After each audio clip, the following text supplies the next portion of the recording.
الحمد لله فضل بني آدم على جميع العالم، والصلاة والسلام على محمد سيد العرب والعجم وعلى آله وصحبه ينابيع العلوم والحكم. أما بعد، فأعوذ بالله من الشيطان الرجيم. بسم الله الرحمن الرحيم. ومن يتق الله يجعل له مخرجا ويرزقه من حيث لا يحتسب ومن يتوكل على الله فهو حسبه. وقال النبي صلى الله عليه وسلم: الدنيا مزرعة الآخرة. صدق الله العظيم وصدق رسوله النبي الكريم، ونحن على ذلك لمن الشاهدين والشاكرين، والحمد لله رب العالمين. درود شریف پڑھ لیں.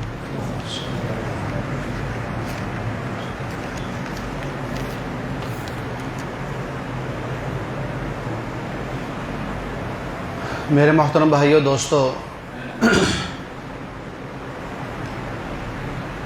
آج ہم سب اس دنیا کے معاملے میں ایک بہت بڑے دھوکے میں پڑے ہوئے ہیں. ہر ایک اس دھوکے میں مبتلا ہے.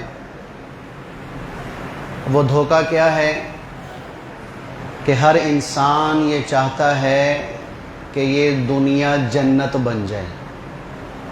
ہر انسان کی یہ کوشش کہ وہ اپنی تمام صلاحیتیں، تمام سوچیں، تمام فکریں، تمام ہمتیں اس پر خرچ کر رہا ہے کہ یہ دنیا کی زندگی جنت بن جائے، یہ دنیا ہمارے لیے جنت بن جائے. جنت بننے کا کیا مطلب؟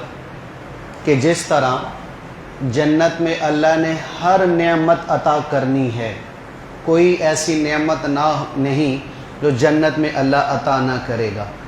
ہر نعمت جنت میں اللہ عطا فرمائے گا. تو ہم یہ چاہ رہے ہیں کہ ہمیں بھی دنیا میں ہر نعمت مل جائے، ہر انسان کو ہر نعمت مل جائے. اسی طرح جنت میں نہ دکھ ہوگا، نہ درد، نہ کوئی غم، نہ پریشانی، نہ بیماری، نہ تنگی، نہ فاقہ، نہ آفات، نہ بلیات، نہ مصیبتیں، کچھ بھی نہیں ہوگا. ہم چاہتے ہیں کہ دنیا میں بھی ایسا ہو جائے کہ ہم پر کوئی مصیبت نہ اترے، کوئی پریشانی ہم پر نہ آئے، کوئی دکھ درد ہمیں نہ ملے. جس طرح جنت میں خوشی خوشی، مزے ہی مزے، تو ہماری بھی یہ کوشش لگی ہوئی ہے کہ ہمیں بھی دنیا میں ہر طرح کی خوشی مل جائے. کبھی ہم غم کا نام نہ سنیں، کبھی پریشانی کا نام نہ سنیں، کبھی دکھ درد کا نام نہ سنیں. تو آپ ذرا ایمان سے بتائیں، یہ ہو سکتا ہے؟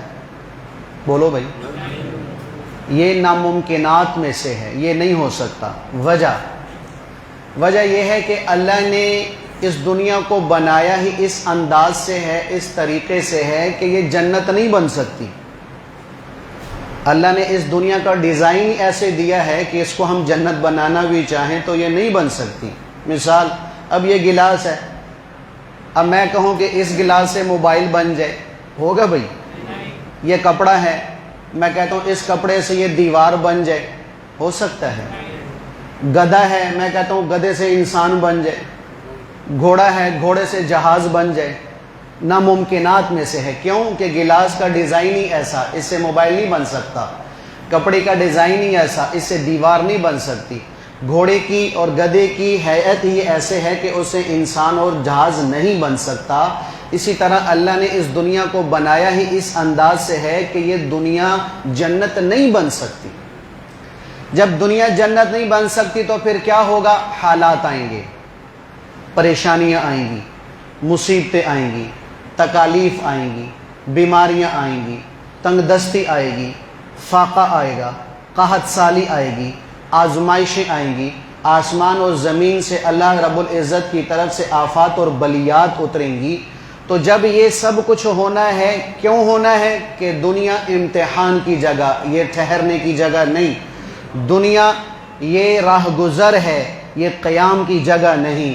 دنیا یہ گزرگاہ ہے، منزل نہیں۔ یہ دنیا مسافر خانہ ہے، مقیم خانہ نہیں۔ یہ دنیا فانی ہونے والی ہے، ہمیشہ رہنے والی نہیں۔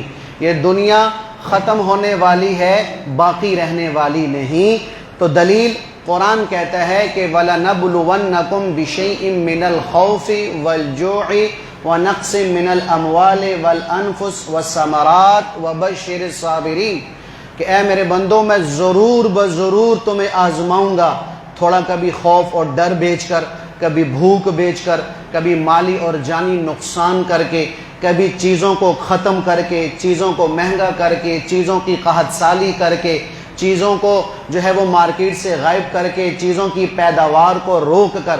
اللہ فرما رہے ہیں کہ میں ان مختلف طریقوں سے تمہیں آزماؤں گا۔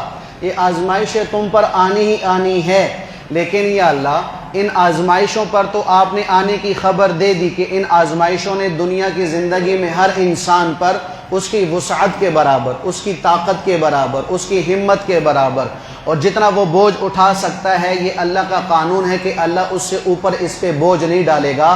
لا یکلف اللہ نفسا الا وسعها، اللہ کا یہ قانون ہے کہ بے شک میں دنیا میں آزمائش تو بھیجوں گا، لیکن آزمائش بھیجنے کا یہ مطلب نہیں کہ اگر تم 1 کلو وزن اٹھا سکتے ہو اور میں تجھ پہ 5 کلو ڈال دوں۔ اللہ فرماتا ہے یہ میرا قانون نہیں ہے کہ آزمائش میں بھی میرا عدل کا نظام قائم رہے گا۔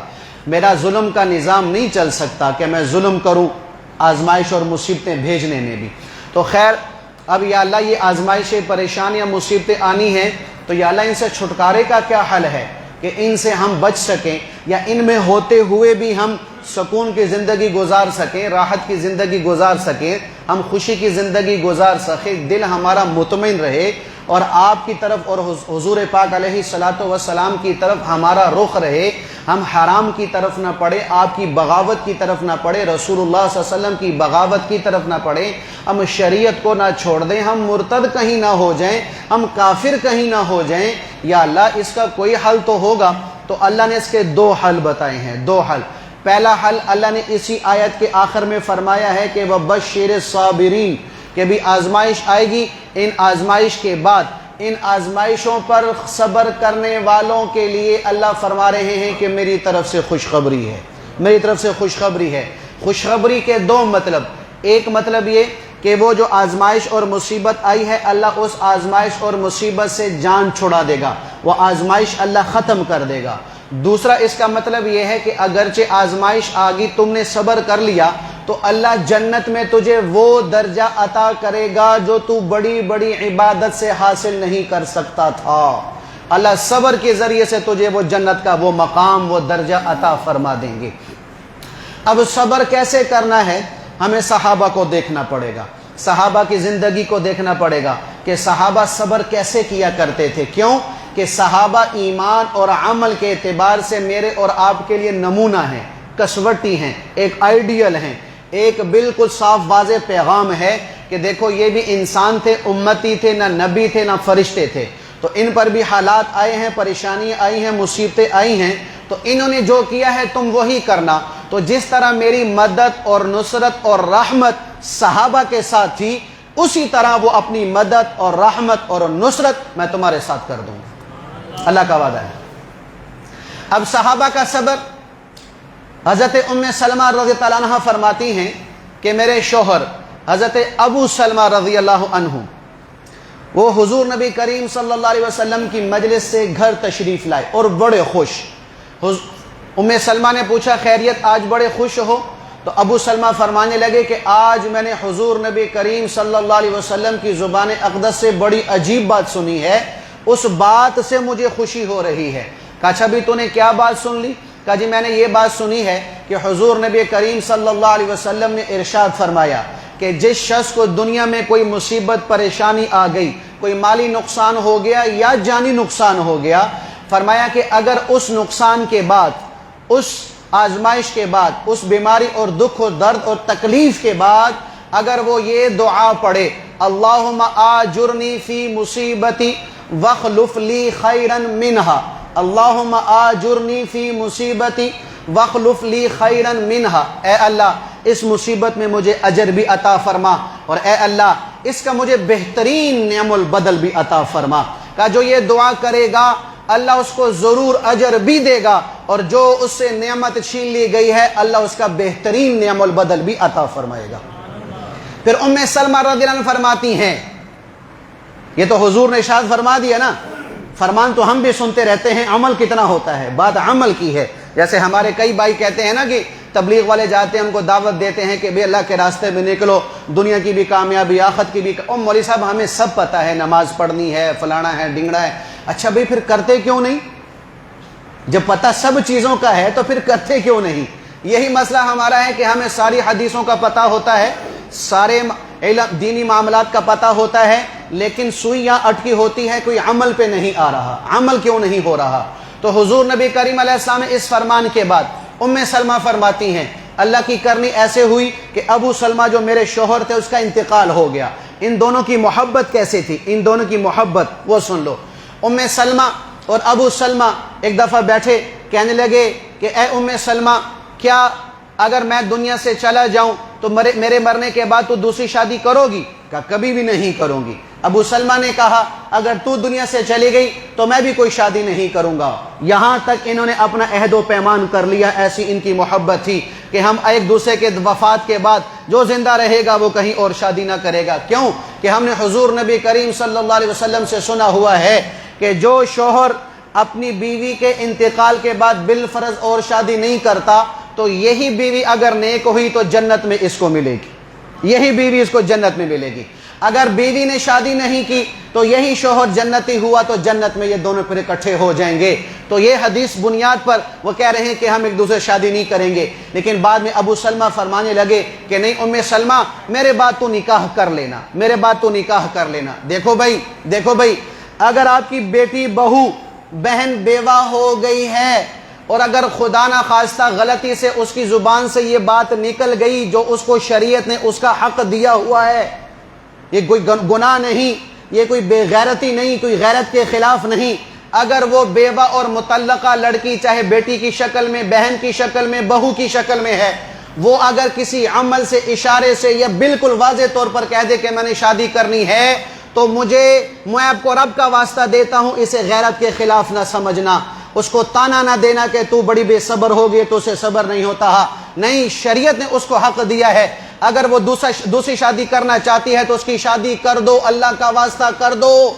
یہ کوئی غیرت کے خلاف نہیں، یہ حمیت کے خلاف نہیں، ہاں یہ میری اور آپ کی عقل کے خلاف ہے اور ہمارے رواج و دستور کے خلاف ہے، اور اس دستور کے خلاف قرآن نے ہتھوڑا مارا، میرے نبی نے ہتھوڑا مارا، صحابہ نے اپنے عمل سے ہتھوڑا مارا ہے کہ اگر عورت بیوہ ہو گئی ہے اور دوسری جگہ وہ شادی کرنا چاہتی ہے تو خوشی خوشی کر دو۔ حضور کی 11 بیویاں، 11 میں سے صرف ایک کنواری تھی اما عائشہ صدیقہ رضی اللہ عنہا، 10 یا تو مطلقہ تھی یا بیوہ تھی۔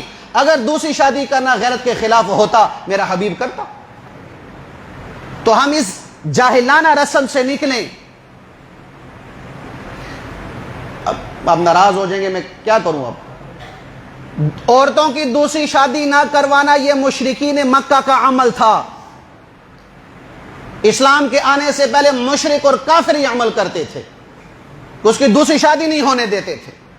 وہ ویسے ہی بیچاری اپنے دیوار کے سائے میں اپنے بالوں کو سفید کر کے بوڑھی ہو کے مر جایا کرتی تھی، اپنی خواہشات کو دبا کر ذبح کر کے مر جاتی تھی۔ اسلام نے آ کے اس رواج کو توڑا ہے، اسلام نے آ کے اس بد عمل کو اور بد نظریے کو توڑا ہے کہ نہیں، عورت بھی انسان ہے، عورت کو اللہ نے اختیار دیا ہوا ہے۔ جیسے ایک مرد کو 4 شادیوں کا اختیار، اس طرح عورت کو بھی کئی شادیوں کا اختیار ہے اگر مطلقہ ہو گئی ہے یا بیوہ ہو گئی ہے۔ تو اسے کبھی بھی اس کو برا نہ منانا، بلکہ خود پہل کرو، جو عدت پوری ہو رشتہ ڈھونڈو اس کو، بلکہ عدت سے پہلے رشتہ ڈھونڈو کہ عدت ختم ہو اس کا نکاح کر کے اس کو رخصت کر دو کہ اپنی زندگی خوشی خوشی اپنی زندگی گزار سکے، اپنے خامن کے ساتھ اپنے خواہشات کے مطابق زندگی گزار سکے۔ تو یہ ظلم کبھی نہ کرنا بھائی، اللہ کا واسطہ۔ تو ابو سلمہ نے فرمایا میرے بعد تو نکاح کر لینا۔ ابو سلمہ کا جب انتقال ہو گیا، ام سلمہ فرماتی کہ میں نے انا للہ و انا الیہ راجعون پڑھا، پھر مجھے وہ حضور کی دعا یاد آ گئی جو ابو سلمہ نے مجھے بتائی تھی۔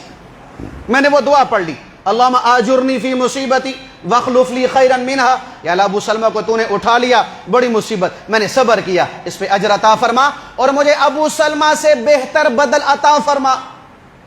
ام سلمہ کہتی ہیں میں نے یہ دعا تو پڑھ لی لیکن میں سوچ میں پڑ گئی کہ ابو سلمہ سے بہتر کون ہوگا، ابو سلمہ سے بہتر مجھے کون ملے گا۔ کہ میں عدت میں تھی، عدت میری پوری ہو گئی، میں گھر میں بکری کا چمڑا تھا اس کو دباغت صاف کر رہی تھی، دستک ہوئی، آواز کون؟ کہ محمد الرسول اللہ صلی اللہ علیہ وسلم۔ اماں نے ہاتھ دھویا، اماں نے ہاتھ دھویا، ہاتھ دھونے کے بعد پردے میں حضور کو اندر بلا لیا، حضور تشریف لے آئے۔ جی یا رسول اللہ کیسے آنا ہوا؟ کہ ام سلمہ مجھے پتا چلا کہ تیری عدت پوری ہو گئی ہے۔ جی یا رسول اللہ، کیا میں محمد صلی اللہ علیہ وسلم تجھ سے نکاح کرنا چاہتا ہوں، میں تجھے نکاح کا پیغام دینے آیا ہوں، میرے نکاح کا پیغام قبول کر اور میری زوجہ بن جا اور پورے مسلمانوں کی ماں بن جا۔ ام سلمہ نے 3 باتیں رکھی، یا رسول اللہ صلی اللہ علیہ وسلم میں بڑی باغیرت عورت ہوں، باغیرت، ایسا نہ ہو کہ میں کوئی ایسا عمل کر دوں جو آپ کے مزاج کے خلاف ہو اور گستاخی ہو جائے۔ دوسری بات کہ میری عمر بھی کافی ہو گئی ہے۔ تیسری بات میرے بچے بھی ہیں۔ حضور نے صلی اللہ علیہ وسلم نے ارشاد فرمایا، ام سلمہ دیکھ تیری جو غیرت فضول کی ہے، جس کا نہ دنیا کا فائدہ نہ آخرت کا فائدہ، اللہ وہ تیری غیرت میری وجہ سے ختم کر دے گا۔ ہمارے ہاں بھی یہ ہے، جہاں غیرت کھانے کا موقع ہوتا ہم غیرت نہیں کھاتے، جہاں غیرت کھانے کا موقع نہیں ہوتا وہاں مکڑ جاتے، یہ جہالت ہے۔ رہی دوسری بات کہ تیری عمر زیادہ تو میری بھی عمر زیادہ، میں بھی کوئی تم سے چھوٹا تو نہیں ہوں۔ تیسری بات تیرے بچے میرے بچے، تیری اولاد میری اولاد۔ ام سلمہ نے فرمایا یا رسول اللہ میں حاضر ہوں۔ نکاح ہو گیا، نکاح کے بعد ام سلمہ نے فرمایا کہ اللہ نے میری دعا کہ ابو سلمہ کا بہترین نعم البدل عطا فرما، اللہ نے حضور علیہ السلام مجھے عطا فرما دیے کہ ان کے برابر کوئی ہو ہی نہیں سکتا۔ تو یہ اللہ اور اس کا حبیب حل بتا رہا ہے، پریشانی آ گئی یہ عمل کرو، نقصان ہو گیا یہ دعا پڑھو، اللہ ضرور اجر بھی دے گا اور ضرور اس کا نعم البدل بھی عطا فرمائے گا۔ ہم کب کرتے ہیں؟ بجائے صبر کے، بجائے ان کلمات کے جو کلمات حضور پاک علیہ السلام سکھا رہے ہیں، ہماری زبانوں پہ تو گلے شکوے شروع ہو جاتے اور کفر یا جملہ ہم بول بیٹھتے ہیں۔ اس لیے کہ حدیث میں آتا ہے حضور نبی کریم علیہ السلام نے ارشاد فرمایا کہ قرب قیامت ہوں گے تو میاں بیوی لیکن ساری زندگی زنا کریں گے۔ علماء نے اس کی تفسیر لکھی ہے، تفسیر یہ لکھی کہ میاں بیوی میں سے کوئی ایسا فرد ایسا جملہ بول دے گا جو اس کی سمجھ میں تو نہیں آئے گا لیکن ہوگا کفریہ جملہ بولتے ہی اسلام سے بھی نکل گیا، نکاح سے بھی نکل گیا اور ساری زندگی زنا کر رہا۔ اس لیے کہتے ہیں بھی پہلے تولو پھر بولو۔ یا مرنے پر عموماً ہماری عورتیں یہ کہہ رہی ہوتی ہیں یا اللہ کوئی جوانی میں فوت ہو جائے یا بچپن میں فوت ہو جائے، کیا ہماری عورتوں کی زبان سے یہ جملہ نہیں نکلتا کہ یا اللہ اس کو یہ مرنے کی ابھی عمر تھی تو نے اس کو موت دے دی، یہ اس کے مرنے کی عمر تھی کہ تو نے اس عمر میں اس کو موت دے دی ہے۔ کیا مطلب؟ اللہ کو نہیں پتا تھا، اس کو پتا تھا، کفریہ جملہ ہے۔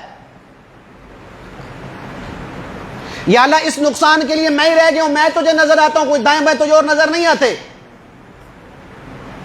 یہ مصیبت اور آفات اور بلیات مجھ پہ ہی پڑ رہی ہیں، فلاں کو تو دیکھنا یا اللہ وہ تو سود پہ کام کرتا، رشوت پہ کام کرتا، حرام کام کر رہا ہے، وہ دن بدن پھل رہا پھول رہا اور ترقی کر رہا ہے، میں حلال کام بھی کرتا ہوں، نماز بھی پڑھتا ہوں، روزہ بھی رکھتا ہوں، زکوٰۃ بھی دیتا ہوں، صدقہ خیرات بھی کرتا ہوں، پھر میرا نقصان کیوں ہو رہا؟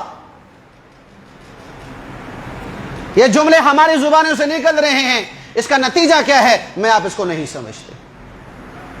وجہ، اس کی بنیادی وجہ یہ ہے کہ مسلمان اللہ اس کے رسول سے نہ آشنا، اللہ اس کے رسول کے فرمان سے نہ آشنا، اللہ اس کے رسول کے وہ فرمان کہ جو فرمان ہمیں مصیبت کا نعم البدل دیتے ہیں ہم اسے نہ آشنا ہیں، اس سے پھر اللہ اس کے رسول سے گلے شکوے۔ ابھی پرسوں میں ایک گھر کام کروا رہا تھا بجلی کا ایک آدمی سے، تو اس کو فون آیا، فون کے بعد وہ کہتا اوہو اس نے افسوس کے انداز میں یہ کہا. میں نے کیا وہ خیریت ہے؟ کہ یار میرے دکان کے سامنے ایک لڑکا تھا شادی شدہ, وہ ریڑھی لگاتا تھا, ریڑھی.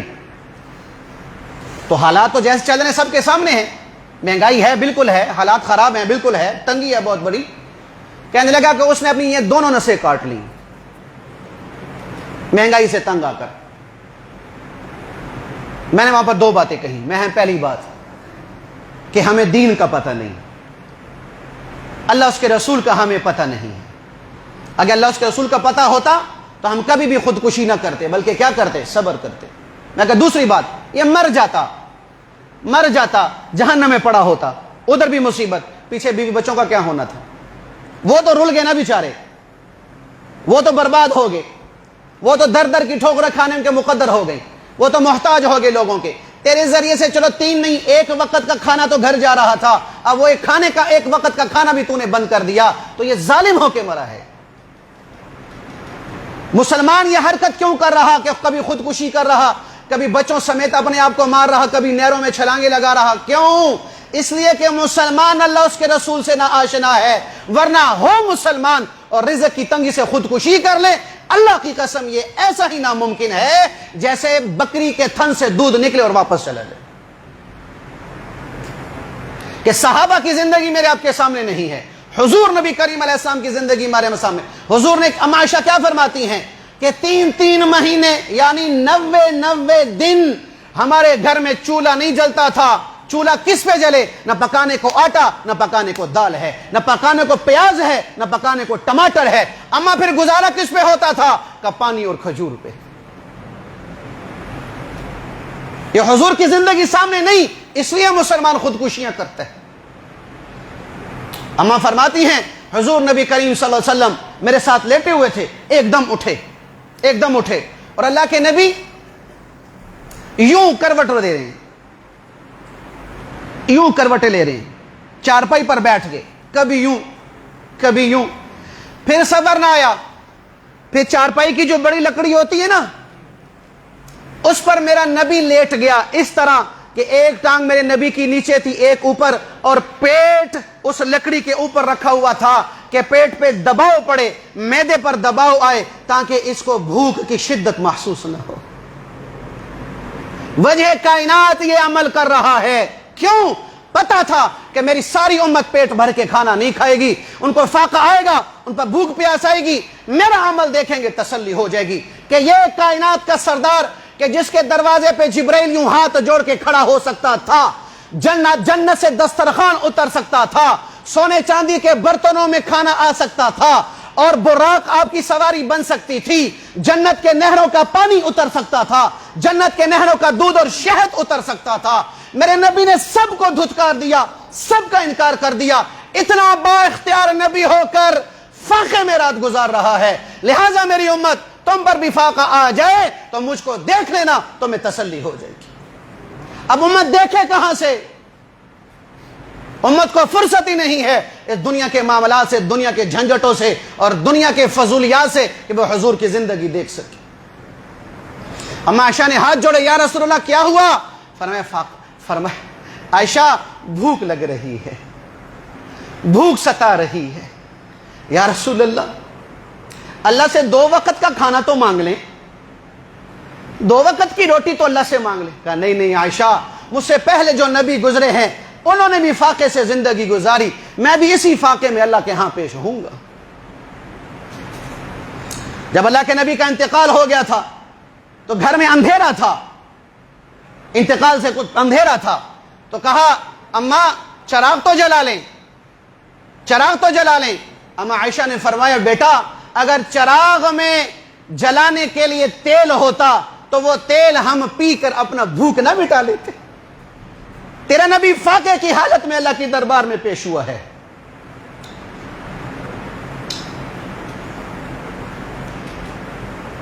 فاقے کی حال میں میرا حبیب دنیا سے گیا, اور ہمیں صبح دال ملے, رات کو پھر دال ملے, ہمارا منہ آسمان کی طرف ہو جاتا ہے, یا اللہ دال کے لیے میں ہی رہ گیا.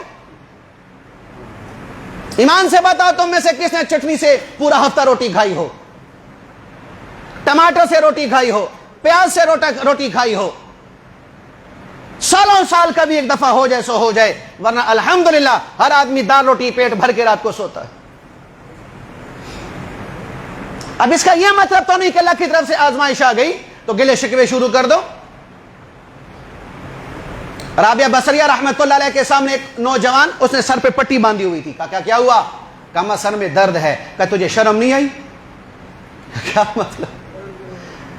کہا پورا ہفتہ تیرا سر ٹھیک رہا، اللہ نے تھوڑا سا درد بھیج دیا، پٹی باندھ کے اب سب کو بتا رہا ہے کہ اس نے درد بھیجا ہے، سب کو دکھا رہا ہے شکوے کی کیفیت میں کہ اس نے مجھے درد دے دیا، اس میں سر پہ پٹی باندھی ہوئی۔ ارے صبر کرو، صبر، اللہ کی قسم اللہ بہترین نعم البدل عطا فرمائے گا۔ حضور کا فرمان ہے، اٹھاؤ جا کے فضائل صدقات دیکھ لو، کہ جس کے گھر پر 3 دن کا فاقہ آ گیا، اللہ نہ لائے بالفرض آ گیا، اس نے صبر کیا، کسی کو نہیں بتایا، اللہ 1 سال کی حلال روزی کا دروازہ اس کے لیے کھول دیتے ہیں۔ 1 سال کی روزی کا کہاں سے آئے گی اللہ جانے، اللہ دے گا، اللہ کا وعدہ ہے، میرے نبی کا فرمان ہے۔ تو بھائی کیا عمل کیا ہے؟ صبر۔ ابو سنان رضی اللہ عنہ کا چھوٹا بچہ فوت ہو گیا، نابالغ بچہ، قبر میں اتارا، خود بھی اترے، اب باہر نکالنے کے لیے ابو طلحہ خولانی رضی اللہ عنہ نے ہاتھ پکڑا، نکال کے باہر نکالا، کہا تم ایک حضور کی حدیث سناؤں؟ سبحان اللہ، میں قربان صحابہ پر جاؤں کہ وہ اپنے زندگی کے دنیا کے ہر مسئلے میرے نبی کے فرمان سے حل کرتے تھے۔ آج ہم دادروں کے پیچھے پڑے ہوئے ہیں، بابا قائد اعظم کے پیچھے پڑے ہوئے ہیں، کبھی بابا قائد اعظم ہمارا سارا مسئلہ حل کرے گا، ڈالر ہمارے مسئلے حل کریں گے، نہیں، اللہ کی قسم میرے نبی کا فرمان مسئلہ حل کرے گا، اس فرمان پہ عمل مسئلہ حل کرے گا۔ جی سناؤ؟ کہ میں نے حضور نبی کریم صلی اللہ علیہ وسلم سے سنا، آپ نے فرمایا کہ جب کسی کا معصوم بچہ فوت ہو جاتا ہے، اللہ جل شانہ اسرائیل سے کہتے ہیں، اے اسرائیل، تو نے میرے بندے کے جگر کا ٹکڑا لیا ہے، اس کی آنکھوں کی ٹھنڈک اور دل کا قرار لیا ہے، میرے بندے نے کیا کہا ہے؟ میرے بندے نے کیا کہا ہے؟ اسرائیل کہتے ہیں یا اللہ، اس نے تیری حمد کی ہے اور انا للہ پڑھی ہے کہ اللہ کی امانت تھی، اللہ نے لے لی، کہ تیری تعریف کی اور تیری تعریف اس بنیاد پر کی کہ تیری امانت تو نے لے لی، کوئی گلہ شکوہ نہیں۔ اللہ فرماتے ہیں اسرائیل، پھر اس ماں باپ کے لیے جنت میں ایک سونے کا گھر بنا دو اور اس گھر کا نام ہی بیت الحمد، تعریف والا گھر لکھ کر ان ماں باپ کے نام کر دو۔ کون صبر کرتا ہے؟ کتنا بڑا اجر مل رہا، کتنا محبوب آدمی دنیا سے چلا جائے، ایک نہ ایک دن صبر آتا ہے کہ نہیں آتا بھائی؟ تو صبر وہ ہے جو پہلی مصیبت کے وقت ہو، اس صبر پر ہی اجر ہے، بعد میں اجر نہیں ہے۔ تو دنیا میں بھی ہم رو دھو کر نقصان کر رہے ہوتے ہیں اور آخرت کا بھی اپنا نقصان کر رہے ہوتے ہیں۔ اس لیے گزارش یہ ہے کہ مصیبت آئے گی لیکن طاقت سے زیادہ نہیں ہوگی، اس پر کرنا کیا ہے؟ اللہ کا فرمان، نبی کا فرمان، اس کا حل، پہلا حل صبر ہے۔ دوسرا حل کیا ہے جو اللہ نے قرآن میں بیان فرمایا کہ وَمَن يَتَّقِ اللَّهَ يَجْعَلْ لَهُ مَخْرَجًا، کہ جو اللہ کا تقوی اختیار کرتا ہے۔ تقوی کا کیا مطلب؟ آسان تعریف کہ جو کام اللہ اس کے رسول کو ناراض کرنے والے ہیں چھوڑ دو، جو کام اللہ اس کے رسول کو راضی کرنے والے ہیں ان کو شروع کر دو، اس کو تقوی کہتے ہیں۔ تقوی والے کے کوئی سینگ نہیں ہوتے، تقوی والے کے کوئی پر نہیں ہوتے، تقوی والے کے کوئی دم نہیں ہوتی۔ ہر آدمی متقی بن سکتا ہے اگر اللہ اس کے رسول کو راضی کرنے والا عمل شروع کر دے، ناراض کرنے والے عمل چھوڑ دے، یہ متقی ہو گیا۔ اور جو متقی ہوتا ہے اس کے لیے اللہ کا وعدہ کہ میں اس کے لیے ہر تنگی میں سے راستہ نکالوں گا، ہر ٹیڑھے پن میں سے اس کے لیے سیدھا راستہ نکالوں گا، ہر مصیبت میں اس کے لیے آسانی کروں گا، ہر آزمائش میں اس کے لیے میں مدد کروں گا، ہر مصیبت میں اس کے لیے میں رحمت کی بارش برساؤں گا۔ یہ اللہ کا وعدہ ہے۔ وَيَرْزُقُهُ مِنْ حَيْثُ لَا يَحْتَسِبُ، اللہ فرما رہا ایسی جگہ سے رزق دوں گا کہ اس کا وہم و گمان بھی نہیں ہوگا، اچھا یہاں سے بھی مجھے مل سکتا تھا، یا اللہ میں تو وہم و گمان میں بھی نہیں تھا۔ اور زندگی کے 1000 تجربے میں آپ کر چکے ہیں، 1000 تجربے میں آپ کر چکے ہیں کہ ہمیں بعض دفعہ ایسی جگہ سے مال یا پیسہ یا جو چیزیں بھی ہیں مل جاتی ہیں جہاں ہمیں گمان بھی نہیں ہوتا۔ یہ کس بنیاد پر؟ اللہ دکھاتا ہے کہ دیکھ جب تو تقوی والی زندگی اختیار کرے گا، میں 1 سال میں زندگی میں 1 دفعہ نہیں، تیری پوری زندگی ایسے کر دوں گا کہ وہاں سے تجھے میں راحتیں، سکون اور اعمال اور عمل کی بنیاد پر اور فاقے کو دور کر کے، تنگی کو دور کر کے، مال، اسباب، راحت، خوشی وہاں سے تجھے دوں گا کہ تجھے گمان تک نہ ہوگا۔ اللہ کا وعدہ ہے۔ کیوں؟ وَمَن يَتَوَكَّلْ عَلَى اللَّهِ فَهُوَ حَسْبُهُ۔ اللہ فرماتے ہیں کہ جو مجھ پہ بھروسہ کرتا ہے میں اللہ اس کے لیے کافی ہو جاتا ہوں۔ پھر اللہ تجھے گلہ بھی فرمایا، أَلَيْسَ اللَّهُ بِكَافٍ عَبْدًا، میرے بندے جب میں کہہ رہا ہوں کہ مجھ پہ بھروسہ کر، میں تیرے لیے کافی ہوں، تو کیا مجھ پہ تو بھروسہ نہیں کرے گا؟ کیا تم مجھ پہ بھروسہ کرے گا میں تیرا بھروسہ توڑ دوں گا؟ ایسا ہوگا؟ اب بغیر وہم و گمان کے رزق، اللہ نے قرآن میں سورہ مریم میں اماں مریم کا قصہ بیان فرمایا ہے۔ ان کی ماں کا نام حنا اور ان کے والد کا نام حضرت عمران۔ حضرت عمران جو بنی اسرائیل کے یہ امام تھے۔ حنا کو اللہ نے امید سے کیا تو حنا نے یہ امید کے بعد منت مانی کہ اے اللہ اگر مجھے بیٹا دیا یا جو میرے پیٹ میں ہے وہ میں بیت المقدس کے لیے وقف کر دوں گی، یعنی بیت المقدس کی عبادت، خدمت جو کرنی ہے وہ کرتی رہے، میں اس کو بیت المقدس کے لیے وقف کر دوں گی۔ اللہ نے بیٹی دے دی اماں مریم، تو کہا یا اللہ بیٹی آ گئی ہے تو لڑکا تو بیٹی کی طرح نہیں ہوتا۔ خیر اماں مریم نے اپنی یہ نظر پوری کرنے کے لیے کپڑے میں لپیٹا، اماں مریم کو ان کی ماں حنا نے کپڑا میں لپیٹا اور لے جا کر بیت المقدس کے حوالے کر دیا۔ اس وقت بیت المقدس میں تقریباً 70,000 خادمین تھے، ان 70,000 خادمین کے 70 آدمی سردار تھے، اور ان سرداروں کے سب سے بڑے سردار حضرت زکریا علیہ السلام تھے، اور یہ حضرت مریم کے خالو تھے۔ حضرت زکریا اماں مریم کے خالو تھے۔ تو ان کی جب بیت المقدس کے حوالے کر دیا تو اتنی بڑی نظر، اتنا مقدس بچہ، تو حضرت زکریا نے فرمایا کہ بھی اس کی خالہ میرے نکاح میں ہے اور خالہ ماں کے برابر ہوتی ہے، لہٰذا اس کو لینے کا حق میرا ہے۔ تو باقی پادری بھی بول پڑے، باقی بھی عبادت جو ہے وہ لوگ علماء بول پڑے کہ نہیں جی رشتہ داری کی بنیاد پہ فیصلہ نہیں ہوگا، فیصلہ قرآن اندازی پر ہوگا، قرآن اندازی کی جائے۔ قرآن اندازی کس طرح کرنی ہے جی؟ کہا جی یہ پانی جس طرف سے نیچے آ رہا ہے سب اس میں اپنے قلم پھینکیں، جن قلم سے وہ تورات زبور انجیل لکھتے ہیں، تورات زبور لکھتے تھے، تو وہ قلم سمندر دریا میں پھینکیں گے جس طرف سے پانی آ رہا، جس کا قلم پانی کے مخالف سمت چڑھ گیا، مخالف سمت جدھر سے پانی آ رہا ادھر چڑھ گیا تو یہ کفالت اس کو ہوگی، یہ بچی اس کو دی جائے گی، یہ سارے نیکی وہ حاصل کرے گا۔ سب نے اپنے قلم ڈالے، حضرت زکریا نے بھی ڈالے، تو سب کے قلم ڈوب گئے، حضرت زکریا کا واحد قلم جو تھا وہ واپس پانی کی بہو پہ چل رہا تھا۔ تو حضرت زکریا کے ملا اللہ نے یہ کفالت میں اماں مریم دے دی۔ اب انہوں نے دوسری چھت پر ایک محراب بنایا، محراب کے اندر ان کے لیے کمرہ، باہر تالا، دروازہ، دروازے پہ کنڈی۔ اب بچی بڑی ہو رہی ہے، ان کی خدمت کر رہے ہیں حضرت زکریا علیہ السلام، کھانے پینے کا انتظام ہو رہا، اماں مریم جوان ہو گئی۔ قرآن کہتا ہے فَلَمَّا دَخَلَ عَلَيْهَا زَكَرِيَّا الْمِحْرَابَ فَوَجَدَ عِندَهَا رِزْقًا فَقَالَ أَنِّي لَكَ هَذَا أَنِّي لَكَ هَذَا أَنِّي لَكِ هَذَا أَنَّ لَكِ هَذَا قَالَ هُوَ مِنْ عِنْدِ اللَّهِ۔ جب حضرت زکریا صلی اللہ علیہ وسلم اماں مریم کے پاس کمرے میں پہنچے تو مفسرین نے لکھا کہ ان کے پاس بے موسمہ پھل پڑا ہوا تھا جو اس وقت پورے ملک میں کہیں نہیں تھا۔ کیوں؟ کہ گرمیوں میں سردی کا پھل اور سردیوں میں گرمی کا پھل وہاں موجود تھا۔ تو جو تقوی اختیار کرتا ہے اللہ اس طرح اس کے لیے روزی کا بندوبست فرماتے ہیں۔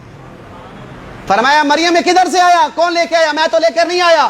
اماں مریم نے فرمایا کہ یہ اللہ نے دیا ہے، یہ اللہ نے دیا ہے، اب کیسے دیا ہے اللہ جانے، اس کا عمل جانے۔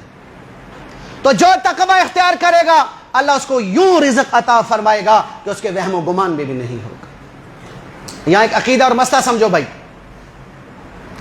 ہمارے بعض نادان لوگ، کم علم لوگ اور شریعت سے اور مسئلے سے پوری طرح سے ناواقف لوگ، انہوں نے ایک فتویٰ لگایا ہے، مولانا قاسم نانوتوی رحمت اللہ علیہ پر. مولانا قاسم نانوتوی کون ہے بھائی؟ سارے ذرا جواب دو مجھے.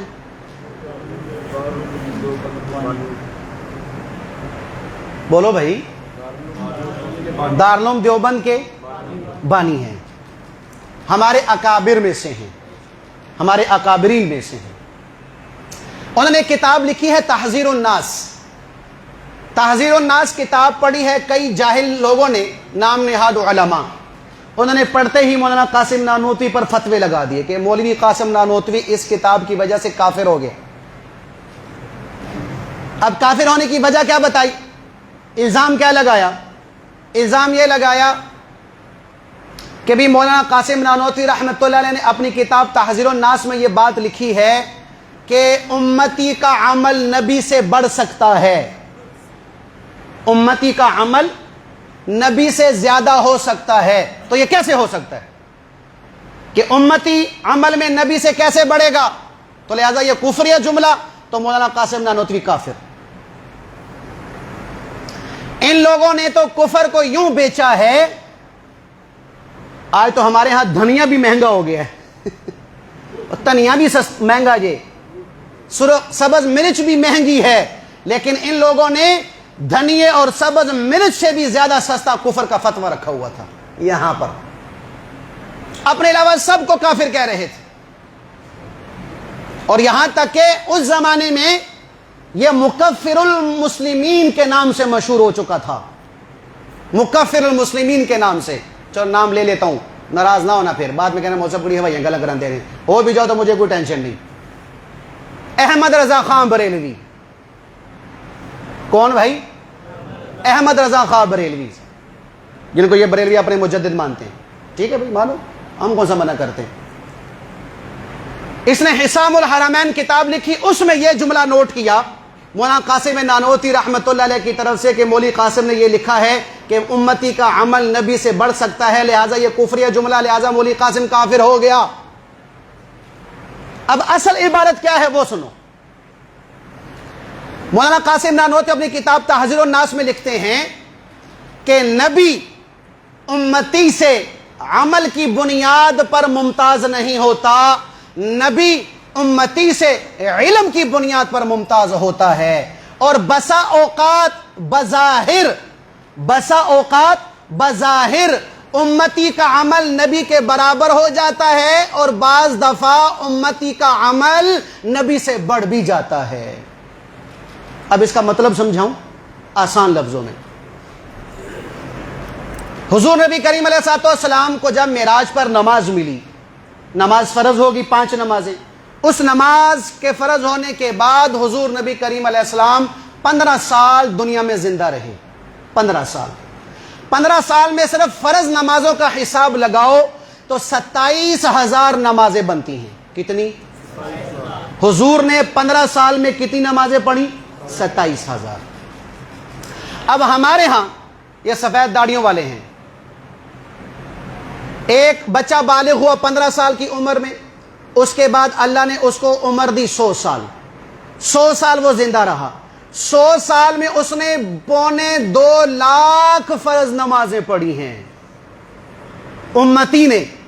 اگر وہ بالغ ہونے کے بعد 50 سال زندہ رہا تو اس نے تقریباً 75,000 فرض نمازیں پڑھی ہیں. اب مجھے بتاؤ کہ تعداد میں حضور کی نمازیں کتنی ہیں اور امتی کی نمازیں کتنی ہیں؟ تو بظاہر امتی کی نماز نبی کے نماز سے زیادہ ہوئی کہ نہ ہوئی؟ یہ کفر ہے، یہ کفر ہے. لفظ کیا بولا ہے مولانا قاسم نانوتوی نے؟ بظاہر. یعنی ظاہری اگر گنتی کی جائے تو گنتی میں امتی کی نمازیں 70-75 ہزار ہو گئیں، حضور کی نماز 27,000 بظاہر تعداد کے اعتبار سے. لیکن مولانا قاسم نانوتوی نے ایک بات لکھی ہے کہ تعداد میں تو یہ نماز بڑھ گئی ہے، لیکن کیفیت میں پوری دنیا کے انسانوں کی نمازیں میرے نبی کے ایک سجدے کے برابر بھی نہیں ہے. کیوں؟ کہ جو اخلاص میرے نبی کے سجدے میں ہے، کائنات کے کسی انسان کے سجدے میں وہ اخلاص نہیں ہے. تو یہ عشق رسول ہے کہ گستاخی رسول ہے؟ اسی کو یہ بدبخت نہیں سمجھا. اچھا آپ میں سے 2 حج کس نے کیے؟ 2 حج کس نے کیے؟ ماشاءاللہ حاجی صاحب 2 حج کیے ہیں۔ حضور نبی کریم علیہ السلام نے کتنا حج کیے؟ 1۔ تو پھر یہ 2 حج کرنے والے گستاخ رسول ہو گئے؟ بولو بس زیادہ جو کیے ہیں، حضور سے زیادہ جو کیے۔ ہمارے ایک مولوی صاحب اب بھی حیات ہیں، تقریباً 65 حج کیے، 65 حج کیے، حضور نے 1 حج کیا۔ تو اب تعداد میں 65 حج حضور کے حج سے بڑھ گئے نا بھائی، لیکن جو اخلاص میرے نبی کے حج میں تھا کائنات کے کسی حاجی کے حج میں ہو سکتا ہے؟ نہیں ہو سکتا۔ یہی مولانا قاسم فرما رہے ہیں کہ تعداد میں تو امتی نبی کے عمل سے بڑھ سکتا ہے، لیکن کیفیت میں، اخلاص میں، للہیت میں امتی نبی سے نہیں بڑھ سکتا۔ کفر ہوتا ہے ایک بات، یہ بات سمجھ آ گئی بھائی؟ دوسری بات سمجھو، یہ چاچا انجینئر محمد علی مرزا، اللہ اس کو توبہ کی توفیق دے، توبہ کی توفیق نہیں دیتا تو اس کو جہنم کا اعلیٰ درجہ نصیب ہو۔ وہ آمین کو وہ وجہ سنو، یہ بدبخت کہتا ہے کہ جو کام اللہ نے نبی کے ہاتھ سے نہیں کروایا امتی کے ہاتھ سے وہ کام ہو ہی نہیں سکتا، ہم نہیں مانتے۔ جو معجزہ یا جو کرامت یا جو عمل یا جو کام اللہ نے نبی کے ہاتھ سے نہیں کروایا وہ امتی کے ہاتھ سے نہیں ہو سکتا۔ پھر اس نے مثال دی ہے، مشہور قصہ ہے، حضرت خالد بن ولید رضی اللہ عنہ کا بھی ہے اور حضرت عمر بن خطاب کا بھی ہے۔ چلو عمر بن خطاب کا سنا دیتا ہوں۔ حضرت عمر بن خطاب کے پاس روم کا بادشاہ آیا، روم کا جو بادشاہ تھا اس نے اپنا ایک قاصد بھیجا کہ جاؤ دیکھو بھائی یہ مدینہ میں کون عمر ہے کہ جس نے پوری دنیا کو ہلایا ہوا ہے، اور مجھے اپنے ایک محل کے اندر 1,00,000 فوج کے پہرے میں نیند نہیں آتی، رات کو جب میں سویا ہوتا ہوں عمر کا خیال آتا ہے تو میری نیند اڑ جاتی ہے، جاؤ دیکھو تو صحیح یہ عمر کیا چیز ہے، کیا بلا ہے، یہ لوہے کا جسم رکھتا ہے، کوئی 100 فٹ اس کا قد ہے، اس پہ تلوار اثر نہیں کرتی، اس پہ نیزہ اثر نہیں کرتا، جاؤ دیکھ کر تو آؤ۔ اس کو 3 چیزیں عطا کی ہیں، اس سفیر کو، اس غلام کو، ایک خوشبو دی، ایک زہر دیا اور ایک سب سے خوبصورت لڑکی دی کہ جاؤ یہ تحفے میں دیکھ کر اب تحفے لے جاؤ اور جا کے حالات بھی معلوم کر کے آنا کہ عمر کیا ہے۔ یہ شخص مدینہ پہنچا، مدینہ پہنچتے ہی کہنے لگا بھی تمہارا بادشاہ کدھر ہے، تمہارا شہنشاہ کدھر ہے؟ صحابہ نے کہا او بھائی ہمارا کوئی بادشاہ نہیں ہوتا، ہمارا کوئی شہنشاہ نہیں ہوتا، ہمارا ہوتا ہے تو امیر ہوتا ہے۔ کہاں چلو وہ امیر ہی بتاؤ، کہ وہ سامنے مسجد نظر آ رہی، کہاں؟ وہ مسجد نبوی ہے، اس کے ساتھ گارا ہے، اس گارے میں مٹی ڈال کر اس کو بنایا جا رہا، کہاں بنایا جا رہا؟ کہ اس کے اندر جو آدمی اپنی لنگی اوپر کر کے اس گارے میں پاؤں مار رہا ہے یہی ہمارا امیر ہے، یہی ہمارا امیر ہے۔ حیران کہ یہ امیر المومنین عمر کے پاس پہنچے، عمر سے سلام کیا، پیغام دیا کہ میں روم کے بادشاہ کی طرف سے آیا ہوں۔ اچھا جی آگے روم کے بادشاہ کی طرف سے کیا لائے ہو؟ کہا جی یہ تحفہ، یہ خوشبو لایا ہوں، ساری زندگی ایک دفعہ لگا لو کپڑا، ساری زندگی ختم ہو جائے گا، برباد ہو جائے گا، خوشبو نہیں جائے گی، یہ ایسی خوشبو ہے۔ حضرت عمر نے وہ خوشبو پکڑی اور وہ گارا جس گارے سے مسجد نبی کی لپائی کرنی تھی وہ خوشبو اس کے اندر ڈال دی، اس کے اندر ڈال دی۔ کہا جی یہ لڑکی ہے آپ کے لیے تحفے میں دی ہے، آپ اپنے نکاح میں رکھ لیں۔ حضرت عمر نے مزدوروں سے پوچھا، باقی مزدوروں میں سے، بھائی تم میں سے کوئی غیر شادی شدہ ہے؟ ایک نے ہاتھ کھڑا کیا، جی میری شادی نہیں ہوئی۔ کہا یہ لے تیری بیوی ہو گئی، نکاح پڑھا اور لے جا، اس کو گھر لے گئے۔ پھر اس نے زہر کی شیشی دی، کہا جی یہ زہر کی شیشی ہے، اس شیشی میں جو زہر ہے اس زہر کا یہ اثر ہے کہ جہاں سے آپ کے دشمن نے گزرنا ہے اس کے راستے کے کسی کنارے پر صرف ایک قطرہ ڈال دو، اس قطرے سے جو بدبو نکلے گی وہ گزرتا دشمن اس کی بدبو سے مر جائے گا۔ اتنا زہر ہے اس میں، اتنی تاثیر ہے، اتنا خطرناک ہے۔ کہا اچھا کہا ادھر لاؤ۔ حضرت عمر بن خطاب نے لیا، بسم اللہ الذی لا یضر مع اسمہ شیء فی الارض ولا فی السماء وهو السمیع العلیم، پورا زہر عمر بن خطاب رضی اللہ عنہ نے وہیں کھڑے کھڑے پی لیا۔ وہ غلام، وہ سفیر حیران کہ عمر ابھی گرا، ابھی عمر گرا، عمر نہیں گرا، وہ بے ہوش ہو کے گر گیا، وہ بے ہوش ہو کے گر گیا۔ اس کو ہوش آیا تو دیکھا عمر وہیں پاؤں چلا رہے تھے۔ کہا عمر زہر نے کچھ نہ کیا۔ کہا سن تجھے تیرے بتاؤں نے، تیرے بڑوں نے اور تیرے علماء نے بتایا کہ زہر مارتا ہے، ہمیں ہمارے نبی نے بتایا ہے کہ جب تک اللہ نہ مارے کوئی تمہیں چیز مار نہیں سکتا۔ تو مرزا کہتا ہے کہ دیکھو عمر پر زہر نے اثر نہیں کیا۔ بخاری شریف کی حدیث، حضور نبی کریم علیہ السلام کیا فرما رہے ہیں؟ اے عائشہ، وہ جو 2 سال پہلے خیبر کے موقع پر ایک بکری کے گوشت میں ایک یہودن عورت نے مجھے زہر دیا تھا، ایک لقمہ میرے منہ میں چلا گیا، اس کا کچھ ذائقہ میرے پیٹ میں چلا گیا تھا، پھر میں نے وہ بکری کے گوشت نے خود کہا یا رسول اللہ مجھے نہ کھائیں، مجھ میں زہر ہے، میں نے پھینک دیا ہے، آج تک وہ زہر مجھے اندر سے کاٹ رہا ہے۔ تو مرزا نے کیا دھوکہ دیا کہ عمر پر تو زہر اثر نہیں کر رہا، نبی پر زہر اثر کر رہا ہے۔ یہ عقل میں آنے والی بات ہے، تو لہٰذا عمر کا واقعہ ہی غلط، عمر کا قصہ ہی غلط، عمر کی بات ہی جھوٹ، عمر سے یہ عمل ہو ہی نہیں سکتا۔ کیوں کہ نبی پر زہر نے اثر کیا، عمر پہ کیوں اثر نہیں کیا؟ یہ دھوکہ ہے بہت بڑا۔ دیکھو بنیادی بات سنو، اللہ نبی کے ہاتھ سے کوئی ایسا کام ظاہر فرمائے جو عام انسان نہ کر سکے، اسے کیا کہتے ہیں؟ معجزہ۔ اور معجزہ اصل میں اللہ کی قدرت کا نام ہے۔ اللہ جب چاہے گا نبی کے ہاتھ پہ معجزہ ظاہر ہوگا، اللہ نہیں چاہے گا تو معجزہ ظاہر نہیں ہوگا۔ کیا مطلب؟ کہ معجزہ نبی کے اختیار میں نہیں ہے۔ امتی کے ہاتھ میں اللہ کوئی کام ایسا ظاہر کر دے جو عام انسان نہیں کر سکتا، اسے کیا کہتے ہیں؟ کرامت۔ اور کرامت اللہ کی قدرت کا نام ہے۔ اللہ چاہے گا تو ولی کے ہاتھ پہ کرامت ظاہر ہوگی، اللہ نہیں چاہے گا تو کرامت ظاہر نہیں ہوگی۔ کیا مطلب؟ کہ کرامت ولی کے اختیار میں نہیں۔ اب نبی پر زہر اثر کر رہا اور عمر پر زہر اثر نہیں کر رہا، یہ اصل میں کس کا معاملہ ہے؟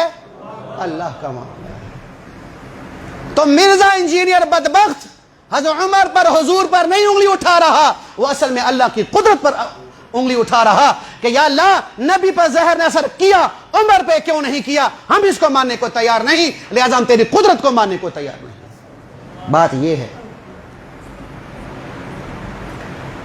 اب اللہ نبی سے کام ظاہر نہ کرے، امتی سے ظاہر کر دے، قرآن گواہ ہے، قرآن گواہ ہے۔ یہی واقعہ حضرت زکریا نے کیا کہا کہ اے مریم یہ کھانا کدھر سے آیا؟ تو مریم نے کیا کہا؟ اللہ کی طرف سے، اللہ نے دیا ہے۔ تو یہاں مریم کی کرامت ظاہر ہوئی۔ زکریا علیہ السلام کے لیے تو ایسا کھانا نہیں آتا تھا، اب کیا کریں؟ قرآن کا بھی انکار کر دیں؟ بولو بھائی۔ تو راجہ یہ سوال ہی غلط ہے کہ جو کام نبی سے نہیں ہوا وہ امتی سے نہیں ہو سکتا، یہ سوال غلط۔ بخاری شریف کی حدیث ہے، جب خبیب کو کفار نے قید کر لیا تھا، اس کو پھانسی پہ لٹکانا تھا، تو پھانسی سے پہلے ان کو قید میں رکھا تو وہ قیدی کے جو محافظ تھے وہ کہتے تھے کہ ہم نے ایک دن حضرت خبیب کے سامنے انگور کا گچھا دیکھا، اور رب کعبہ کی قسم پورے مکہ میں وہاں کھجور کا نام و نشان، انگور کا نام و نشان نہیں تھا، انگور کا گچھا، اور پورے مکہ میں انگور کا نام و نشان نہیں ہے۔ یہ خبیب کے لیے اللہ نے اپنے خزانے سے رزق دیا تھا۔ اب ان کے رزق کا بندوبست ہو گیا نا۔ اللہ کے نبی غار حرا میں کتنے دن رہے؟ جب مکہ سے مدینہ جانے لگے تھے 3 دن رہے، تو وہاں تو اللہ کے نبی کو یہ کھانا نہیں ملا۔ حضرت ابو بکر کی بیٹی اسما روزانہ آ کے کھانا دیتی تھی، اللہ کے نبی کے لیے یہ کرامت ظاہر نہ ہوئی، اب کیا کریں؟ بخاری کا انکار کر دیں؟ لہذا یہ ذہن میں بات ڈالو کہ بھئی جو کام اللہ نے نبی سے ظاہر نہیں کیا امتی سے ظاہر کر سکتا۔ اور دیکھو امتی کے ہاتھ سے اگر ایسی کرامت ظاہر ہو جائے تو یہ بھی اصل میں نبی ہی کی صدقے ہے، یہ نبی ہی کا صدقہ ہے۔ اسے نبی کا کلمہ نہ پڑھا ہوتا، نبی کا غلام نہ ہوتا تو اللہ اس کے ہاتھ میں یہ کرامت ظاہر فرماتے؟ تو نبی کی وجہ سے اللہ اس کے ہاتھ میں کرامت ظاہر کر رہا ہے۔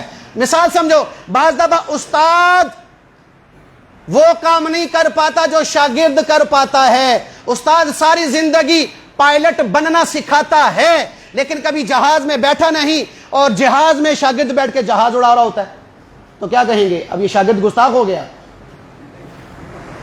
اب وہ جہاز جو شاگرد اڑا رہا ہے کس کا کمال ہے؟ استاد۔ اسے امتی کے ہاتھ سے کوئی ایسا کام ظاہر ہو جائے جسے کرامت کہا جاتا، یہ بھی میرے نبی کا معجزہ ہوتا ہے۔ تو لہٰذا بھائی یہ کوئی بے ادبی اور کوئی گستاخی نہیں ہے۔ اور مولانا قاسم نانوتوی پر جو کفر کا فتویٰ لگا، وہ کفر کا فتویٰ بھی کیا ہے؟ فضول ہے۔ یہ دو باتیں سمجھ آ گئی بھائی۔ اب اگلی بات، اللہ اکبر، ٹائم تو پورا ہو گیا۔ اچھا بھی گزارش اب یہ ہے، آخری گزارش یہ ہے کہ دیکھو بھی حالات آنے ہیں، تو حالات آئیں گے، اس کا مقابلہ کیسے کرنا ہے بھائی؟ دو چیزوں سے، دو چیز، ایک صبر سے، ایک تقوی اختیار کرو۔ اللہ کا وعدہ ہے، دیکھو بھی یہ جتنے بھی وزیر اعظم ہیں، یہ سارے مل ملا کے میرے آپ کے حالات اچھے کر سکتے ہیں؟ وہ ایک لطیفہ تھا نا، ایک لڑکا نا چائے پی رہا ہے، دوسرا بھی چائے پی رہا ہے، اور جو دوسرا چائے پی رہا ہے وہ کہہ رہا ہے یار ملک کی حالات بڑے خراب ہیں۔ تو جو پہلے جو چائے پینے والا کہتا ہے تو نے کیے؟ کہتا نہیں۔ کہ میں نے کیے؟ کہتا نہیں۔ کہ تو ٹھیک کر سکتا ہے؟ کہتا نہیں۔ کہ میں ٹھیک کر سکتا ہوں؟ کہتا نہیں۔ کہتا بکواس بند کر، چائے پی۔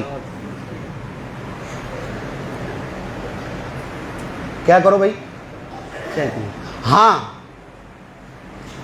حالات کا اچھا اور برا ہونا، اس میں میرا آپ کا عمل دخل ہے۔ کس طرح بھائی؟ میرا عمل اچھا، حالات اچھے، میرا عمل برا، حالات برے۔ دیکھو آج حلال حرام کی بالکل تمیز ختم ہو چکی ہے، ناراض نہیں ہونا۔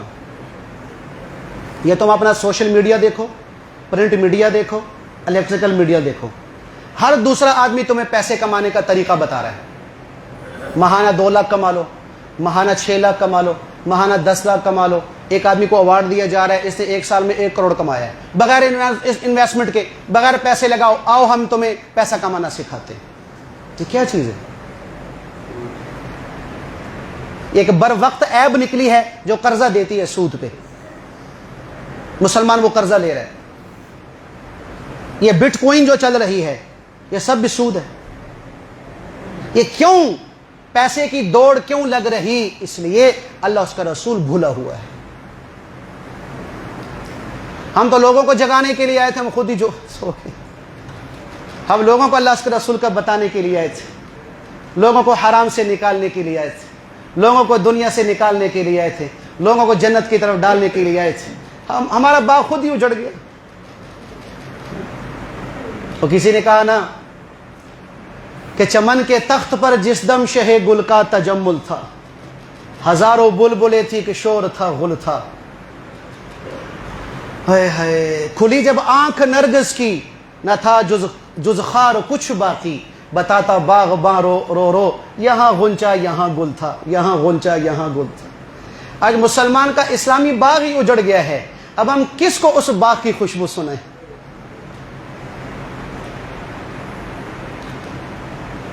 مسلمان کا ایمانی میٹھا نہر، میٹھے پانی کا نہر ہی خشک ہو چکا ہے، ہم کس کی پیاس بجھائیں؟ اس لیے بھائی مرنا ہے، اس کو سامنے رکھو۔ اصل یہ نہیں ہے، یہ روکھی سوکھی بھی کٹ جائے گی، وہاں پھنس گئے وہ نہیں نکلے گی۔ اس لیے خود بھی اپنا رخ ٹھیک کرو اور پوری انسانیت کا رخ ٹھیک کرو۔ اللہ کی بارگاہ میں دعا ہے اللہ عمل کی توفیق نصیب فرمائے۔ ایک چھوٹا سا اعلان سن لو۔